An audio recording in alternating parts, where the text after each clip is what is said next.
So, the week of weird continues. This time, Deadly Class.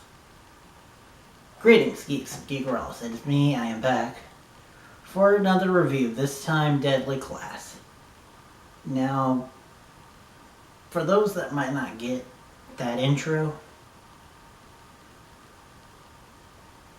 so far this week I've reviewed Roswell and Riverdale, and both episodes have been weird and what the fuck, and just kind of dark. And Deadly Class is no exception. It continues it. I'm not feeling great,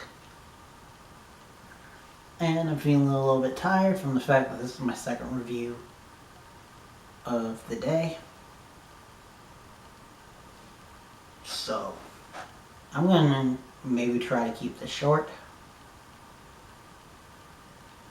So, let's dive right in. And, spoiler warning, if you hadn't seen the episode, go watch it. It was weird, but it was really good. I really liked it. And then, so go watch it and then come back and tell me what you think in comments down below. So, I guess you could say this, oddly enough, like Riverdale, was split into 4 stories. Technically 5.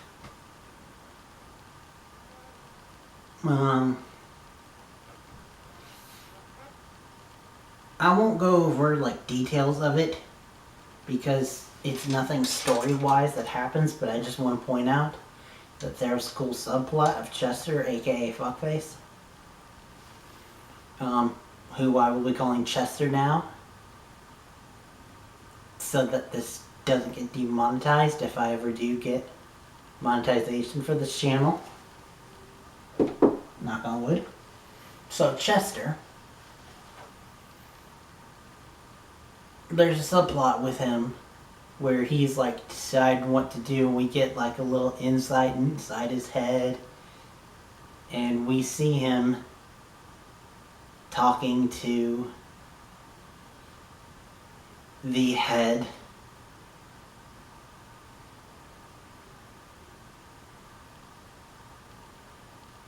of Chico. Yep. And Chico is talking back.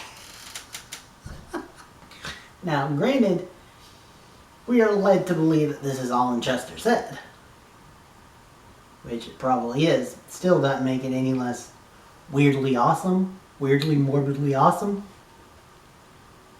Especially with the fact of good on the makeup department, because each time we see Chico, he's decaying more and more.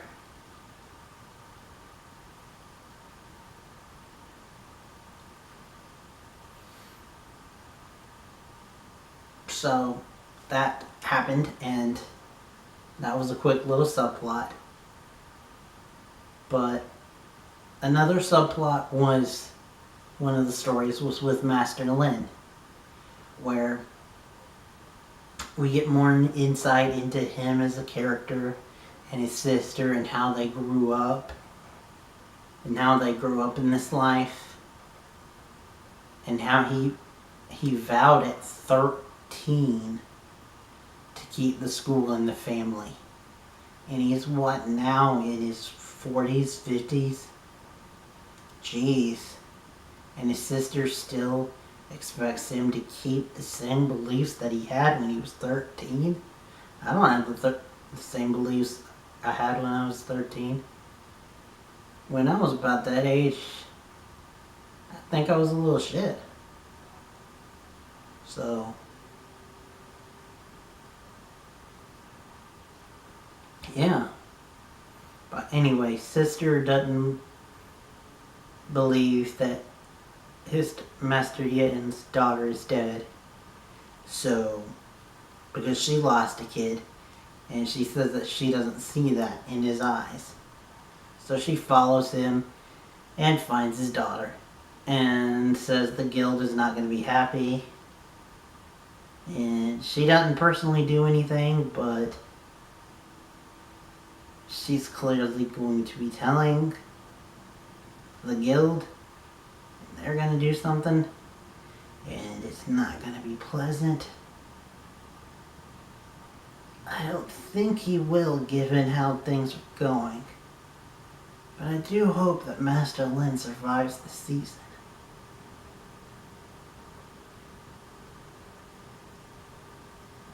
Alright. Next subplot. Well,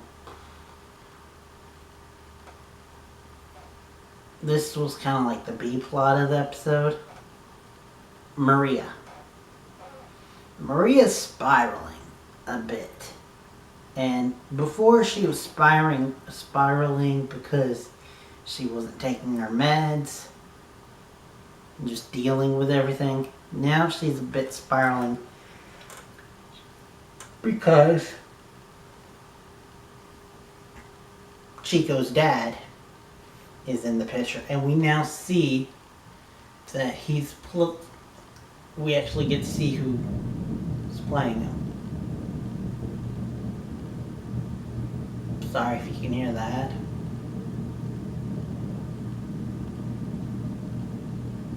I swear it's nothing bad. Just garbage disposal.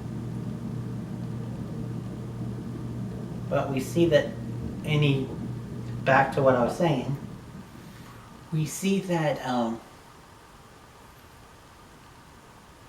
Chico's dad is played by, I'm forgetting the actor's name now.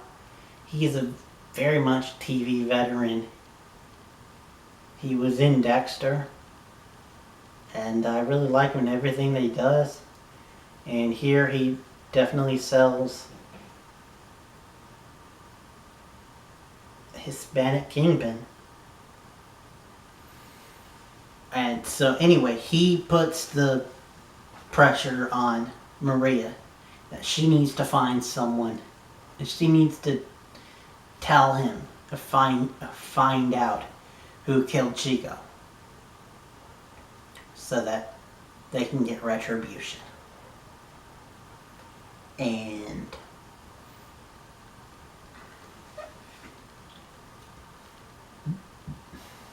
excuse me, almost threw up there. Shit. She is like freaking out. She doesn't have Marcus because Marcus is dealing with his own crap. She doesn't have Saya because Saya is dealing with her own crap, which is also Marcus's crap. And she doesn't have anyone, so she ends up saying that it's this guy who looks like he's in the Yakuza or Japanese mob or some kind of Asian mob.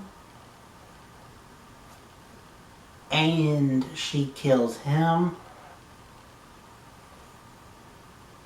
Kills a random dude, and it clearly hurts her when she kills the random dude who didn't do anything. Was an innocent. But she does that, and she goes back into the car, and he's like, "Good job, mija." So now she's good with him, but I think she might have just started a gang war.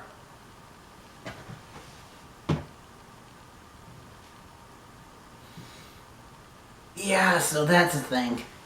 And the main plot of the episode is Saya, Billy, and Marcus trying to get information out of their teacher, the Scorpio dude.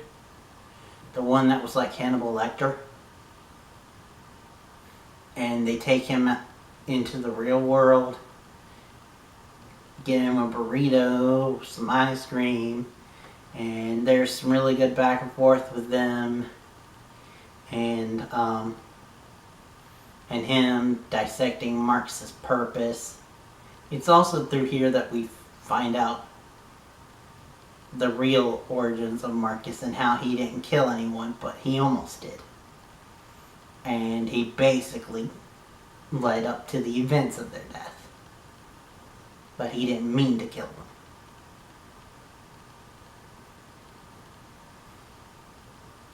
So, anywho.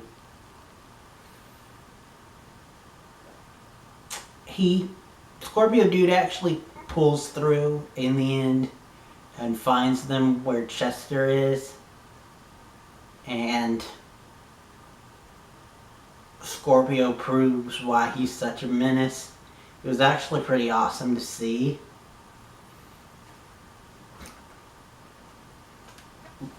Because this dude Johnny comes in with a knife and he just takes it and goes and disembowels the dude in like a quick minute.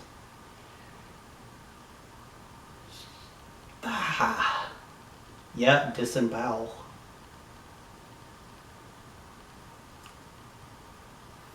So Chester runs away, team run after him, and that's where we end that story, I believe. I may have missed something, but I think that's it. Like I said, I really like this episode. This episode also hammers in one thing that I like about the show as a whole, and that's all the one-liners. Like Brian Posehn is still in this, and he comes to Chester and he's like, "Yeah, sorry to bother you, boss, but one of them stabbed me."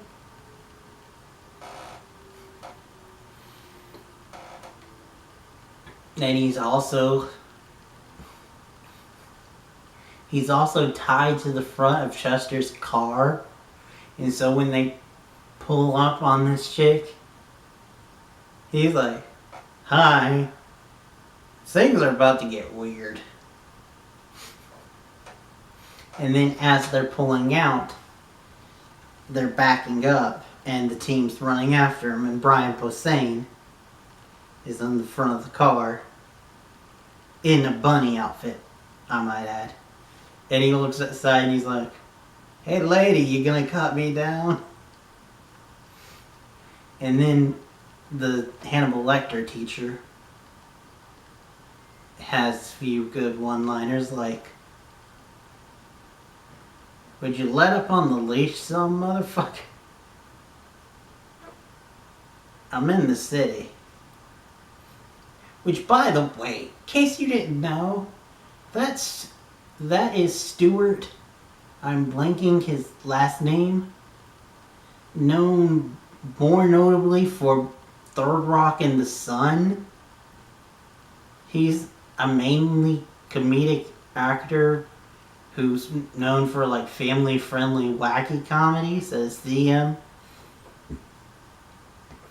this super smart, sarcastic, bad A serial killer dude is weird but awesome. And that's the show. That's the tagline for this show. Weird but awesome. And I really enjoyed it. Let me know what you guys think. I am really done now. Till next time. And beyond. Oh boy.